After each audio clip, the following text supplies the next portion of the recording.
Hello guys, welcome to the video. So আজকের এই ভিডিওতে হচ্ছে আমরা অ্যাপয়েন্টমেন্ট সেটিং 101 কোর্সের মডিউল 2 এর একটা ভিডিও নিয়ে কথা বলবো। অ্যান্ড আজকের কোর্সে মূলত আমাদের আইজি স্ট্র্যাটেজি যেটা আছে, ইনস্টাগ্রাম স্ট্র্যাটেজি অ্যাপয়েন্টমেন্ট সেটিংয়ের জন্য, ওটা আমরা এক্সপ্লেন করব। সো তোমাদের যদি কারো কোনো কোয়েশ্চেন বা কোনো কিছু থাকে, সবাই ডায়েরিতে নোট ডাউন করে রাখো। আমাদের যে লাইভ ক্লাসগুলো হবে ওইখানে আমরা সলভ করবো ওয়ান বাই ওয়ান। সো আমরা যদি ইনস্টাগ্রাম স্ট্র্যাটেজিতে আসি, এই স্ট্র্যাটেজিটা আমি মূলত আমার টিম যারা আছে বা ভবিষ্যতে আমার জন্য অ্যাপয়েন্টমেন্ট সেটিং যারা করবে বা করতেছে অলরেডি, তাদের হচ্ছে আমি এই ট্রেনিংটা দিছি।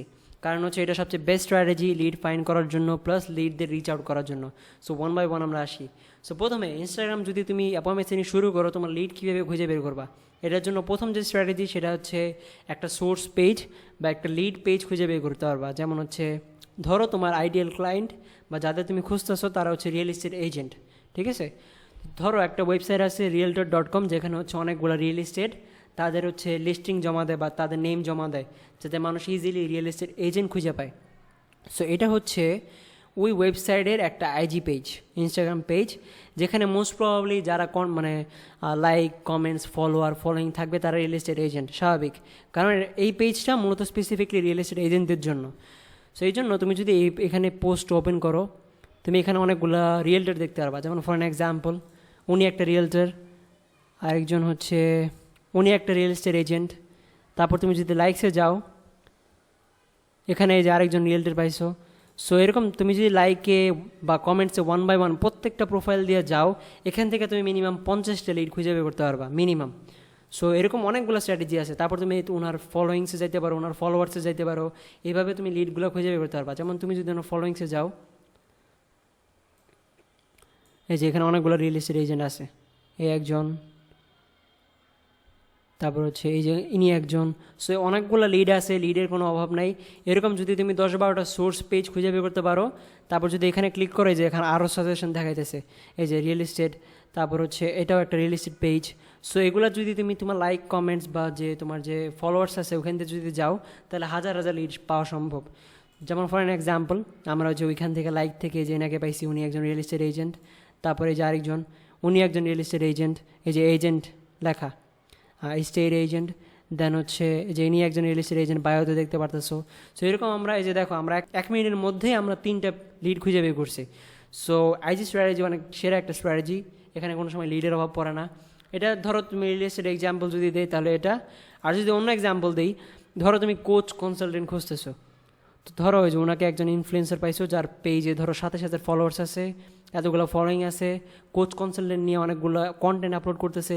তো মোস্ট প্রবাবলি তার যে লাইক আর যে কমেন্ট আছে বা ফলোয়িং আছে, তারা কোচ ওনার হবে বা এজেন্সি ওনার হবে বা কোচ হবে। সো এই জন্য তুমি যদি ওনার লাইকস, কমেন্ট দিয়ে যাও, এখানে অনেকগুলো কোচ বা এজেন্সি ওনার পাবা, ঠিক আছে? কারণ ওনার আইডিয়াল অডিয়েন্স হচ্ছে তারা, এই জন্য ওনার যদি লাইক, কমেন্টস, ফলোয়ার্সে যাও, এখান থেকে অনেকগুলো লিড খুঁজে বের করতে পারবা। এটা হচ্ছে আমাদের ফার্স্ট স্ট্র্যাটেজি, ঠিক আছে? এই সেম ওয়েতে তুমি যদি এখানে ক্লিক করো, এরকম আরও সোর্স পেজ পাবা ওনার মতো, যারা কোচ, কনসালটেন্ট, এজেন্সি ওনারদের হেল্প করতেছে। সো সেম স্ট্র্যাটেজিতে তোমার যে ক্লায়েন্ট অ্যাভাতার আছে, তোমার ক্লায়েন্টরা কোন কোন পেজে থাকতে পারে, কোন কোন প্রোফাইলে থাকতে পারে, ওই প্রোফাইলগুলো খুঁজে বের করবা। সো এটাতে তোমার কোম্পানি হয়তো তোমাকে হেল্প করতে পারে বা তুমি নিজেও করতে পারো। এটা হচ্ছে আমাদের ফার্স্ট স্ট্র্যাটেজি। দেন আমাদের সেকেন্ড স্ট্র্যাটেজি হচ্ছে, ধরো হ্যাশট্যাগ বা কিওয়ার্ডস।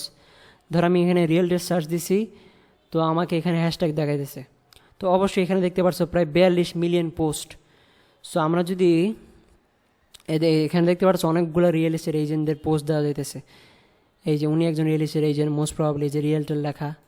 তারপর হচ্ছে উনি একজন রিয়েল এস্টেট এজেন্ট, এখানে প্রপার্টি সম্পর্কে দিয়ে রাখছে, এখানে ওনার পেজ দিয়ে রাখছে। সো এরকম সবাই ফলো করবা, বা এরকম হচ্ছে ওয়ান বাই ওয়ান এখান থেকে তুমি লিড সোর্স খুঁজে বের করতে পারো। ফর অ্যান এক্সাম্পল, যেহেতু ওনারা রিয়েল এস্টেট, ওনাদের ইয়েতে যাই, এখানে যদি ক্লিক করি, এটা হচ্ছে আরেকটা স্ট্র্যাটেজি। এখানে যদি ক্লিক করি, দেখো ওনার মতো তুমি অনেকগুলো রিয়েল এস্টেট এজেন্ট পাইতেছো। ওনাদের পেজ দিয়ে গেলেও তুমি ওখানে ওনাদের লাইক, ফলোয়ার্স, কমেন্ট অনেকগুলো রিয়েল এস্টেট এজেন্ট পাবা। সো এটা এই প্রসেসের কোনো শেষ নাই। সোশ্যাল মিডিয়াতে আনলিমিটেড লিডস আছে। ওয়ান বাই ওয়ান তুমি যদি এরকম একটা পেজ ধরো, এই পেজের যতগুলো লাইক, কমেন্টস আছে সবগুলো দিয়ে যদি যাও, তাইলে তুমি শেষ করতে পারবে না, এত লিডস আছে। সেটা হচ্ছে আমাদের আরেকটা স্ট্র্যাটেজি। অ্যান্ড এই যে আরেকটা থার্ড স্ট্র্যাটেজি হচ্ছে আমাদের সাজেশন। এখানে ক্লিক করলে তোমাদের সাজেশন দেখাবে, ঠিক আছে? এই হচ্ছে আমাদের লিড ফাইন্ড করার স্ট্র্যাটেজি। এখন ধরো একটা লিড পাইছো, ফর অ্যান এক্সাম্পল আমরা যদি যাই সেই পেজটাতে ব্যাক, এখানে অনেকগুলো ভালো ভালো রিয়েল এস্টেট এজেন্ট আছে। সো ফর অ্যান এক্সাম্পল, উনি হচ্ছে একজন রিয়েল এস্টেট এজেন্ট। তো ওনাকে আমরা হচ্ছে মানে কীভাবে আউটরিচটা করবো সেটার জন্য এই স্ট্র্যাটেজিটা আমাদের লেখা আছে। প্রথমত আমরা থিওরিটিক্যালি জানি যে আসলে কীভাবে করতে হয় স্টেপ বাই স্টেপ, তারপর তোমাকে প্র্যাকটিক্যালি দেখাবো। সো ধরো তুমি এরকম একটা লিড পাইছো, তোমার ফার্স্ট স্টেপ হচ্ছে তাকে ফলো করা। দেন তার যে কোনো একটা পোস্ট বা যে কোনো একটা রিলস, একটা বা দুইটা তুমি লাইক দিতে পারো। লাইক দেওয়ার মাধ্যমে যেটা হয়, সে তোমার কাছে নোটিফিকেশান পাবে যে তার একজন পোস্ট বা তার একজন অডিয়েন্স তার একটা পোস্ট বা একটা রিলস লাইক করছে। সো ওই ক্ষেত্রে হইতে পারে তুমি যদি 2-3টা লাইক দাও, তার কাছে নোটিফিকেশান যাবে, সে চেক করবে যে কে, হইতে পারে তোমার প্রোফাইলও চেক করতে পারে। ওই ক্ষেত্রে তুমি যদি তাকে মেসেজ দাও, মোর লাইকলি সে তোমাকে রিপ্লাই দিবে। দেন তুমি যে পোস্টটা লাইক করছো বা তুমি যে পোস্টটাতে কমেন্ট করছো, যে রিলসে কমেন্ট করছো, সেটা তাকে সেন্ড করবা। আর তার নিচে একটা কমেন্ট করবা। এটা হচ্ছে সেন্ড করা হচ্ছে স্টেপ 4। তার নিচে একটা কমেন্ট করা বা একটা কমপ্লিমেন্ট দেওয়া, nice picture, valuable post, send your DM, check your DMs, check your messages, যে কোনো কিছু হইতে পারে। তারপর তুমি যখন তাকে পোস্টটা পাঠাবা শেয়ার করার মাধ্যমে, তুমি জাস্ট তোমার স্ক্রিপ্টের যে প্রথম যে লাইনটা বা তোমার যে মেসেজটা, এটা হইতে পারে হেই হাউ ইউ ডুইং বা এমন কোনো কিছু। ফর এক্সাম্পল আমার টিম এটা আগে ইউজ করতো, এটা আমাদের ওল্ড স্ক্রিপ্ট। সো এটা আমি কপি করলাম। তারপর তুমি তাকে যখন মেসেজ পাঠাই দিবা, তার নামটা আইনা জাস্ট সিআরএমে বসাই দিবা। ঠিক আছে, এটা হচ্ছে আমাদের 6টা স্টেপ। সব সময় এই 6টা স্টেপটা ফলো করবা এভরি টাইম যখন তুমি আইজিডিএমস করবা। এই 6টা স্টেপ ছাড়া তুমি যদি মোর লাইকলি যদি আইজিডিএমস করো, দেখা যাবে যে তোমার রেজাল্টস কম বা তোমার রেসপন্স কম। আরেকটা জিনিস, তোমরা যেহেতু ফার্স্ট ওয়ার্ল্ড কান্ট্রির জন্য ম্যাক্সিমাম সময় বা ফার্স্ট ওয়ার্ল্ড কান্ট্রি পিপলের জন্য আউটরিচিং করবা বা অ্যাপয়েন্টমেন্ট করবা, তোমাদের কিছু রুলস রেগুলেশন আছে। প্রথমত, তোমরা এমন কোনো মানুষকে রিচ আউট করতেছো না যারা ফার্স্ট ওয়ার্ল্ড কান্ট্রি থেকে না। মূলত তোমার ফার্স্ট ওয়ার্ল্ড কান্ট্রি যে অডিয়েন্স যারা, তাদের হচ্ছে অডিয়েন্সরা ধরো থার্ড ওয়ার্ল্ড কান্ট্রি বা সেকেন্ড ওয়ার্ল্ড কান্ট্রি যারা আছে, ওইখানে যদি রিচ আউট করো, তাদের কাছ থেকে তুমি মনে করো সার্ভিসটা সেল করতে পারবে না। সো এটা একটা রুলস যে যারা ফার্স্ট ওয়ার্ল্ড কান্ট্রি থেকে, শুধু তাদেরকে হচ্ছে মেসেজ দেওয়া। তারপর যাদের প্রাইভেট অ্যাকাউন্ট আছে, যেমন অনেকগুলো তুমি অ্যাকাউন্ট পাবা যাদের অ্যাকাউন্ট প্রাইভেট করা দেখা যায় না, ওদের মেসেজ দেওয়া যাবে না।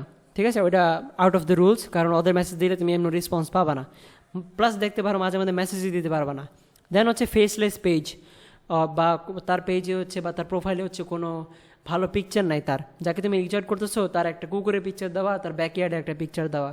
সো মোস্ট লাইকলি সে তোমার জন্য একটা ভালো প্রসপেক্ট না, যাকে তুমি হেল্প করতে পারবা তোমার সার্ভিস দিয়ে। বা ফেসলেস পেজ, ধরো প্রোফাইলে দেওয়া অ্যানিমেট ছবি, সো অবশ্যই হয় তোমার জন্য একটা ভালো ক্লায়েন্ট অ্যাভাতার হইতে পারে না, কারণ ওর প্রোফাইল অপটিমাইজ না, আর ওর লাইফ নিয়ে হচ্ছে ওর যে ওয়ার্ক নিয়ে সিরিয়াস না, এই জন্য।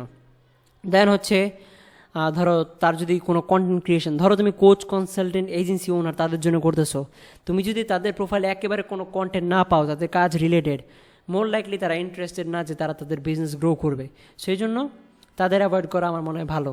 আরেকটা জিনিস, যারা অলরেডি সাকসেসফুল বিজনেস ওনার বা মডেল যারা, তাদের যদি তুমি রিচ আউট করো, তাদের কাছে রেসপন্স পাবা না।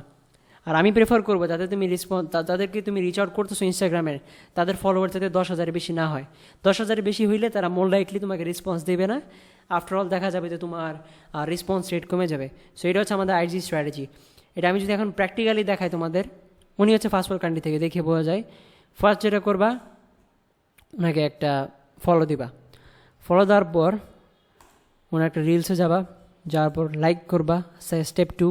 তারপর কমেন্টে আমরা দিতে পারি ধরো nice house, send you a message, শেষ। যাওয়ার পর উনি আমার নোটিফিকেশানটা পাবে। 2টা নোটিফিকেশান পাইছে, 3টা। প্রথম হচ্ছে ফলো, তারপর লাইক, তারপর কমেন্ট। তারপর তুমি তাকে সেম পোস্টটা পাঠাবা। তো ওনার হচ্ছে প্রোফাইল নেম হচ্ছে RUB, ওকে, এই যে ওনার প্রোফাইল। পাঠানোর পর তুমি সেন্ড করছো, এখন তো ওনাকে মেসেজ দাও একটা। আমরা যে মেসেজটা কপি করছিলাম আমাদের স্ক্রিপ্ট থেকে, সেটা হচ্ছে এটা। আর অবশ্যই দেখবে যে হচ্ছে তোমরা নামটা লেখো, কারণ নাম লিখলে জিনিসটা পার্সোনালাইজ লাগে। তোমার মেসেজটা যত পার্সোনালাইজ, মানুষ তাকে তো তোমাকে তত মেসেজ দিবে, মানে রেসপন্স দিবে। এটা হচ্ছে বেস্ট ওয়ে।